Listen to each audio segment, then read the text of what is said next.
বলিউডে আবারও দাপট দেখালেন অক্ষয় কুমার।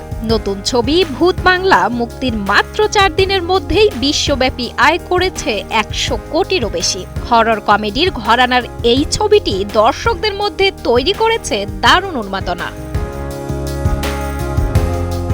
প্রথম দিনেই 12.25 কোটি রুপি আয় করে যাত্রা শুরু করে সিনেমাটি।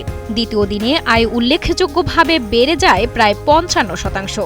শুধু ভারতেই ছবিটি আয় করেছে প্রায় 70 কোটি রুপি। দেশীয় বাজারে এখন পর্যন্ত ভূত বাংলার নেট আয় দাঁড়িয়েছে প্রায় 65 কোটি রুপি, আর বিদেশি বাজার থেকেও এসেছে প্রায় 29 কোটি রুপি। একমাত্র স্মার্ট সিটি বসুন্ধরা, আধুনিকতায় এক ধাপ এগিয়ে।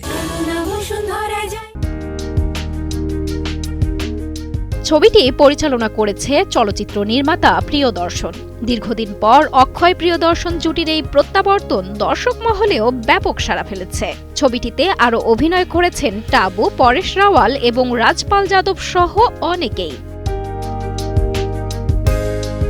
এদিকে একই সময়ে মুক্তি পাওয়া বড় বাজেটের অন্যান্য ছবির সঙ্গে প্রতিযোগিতা করেও দারুণ পারফরমেন্স দেখাচ্ছে ভূত বাংলা। সব মিলিয়ে ছবিটির এই সাফল্য বলিউডে নতুন করে আসার আলো দেখাচ্ছে। সাঞ্জনার সাথী, কালের কণ্ঠ।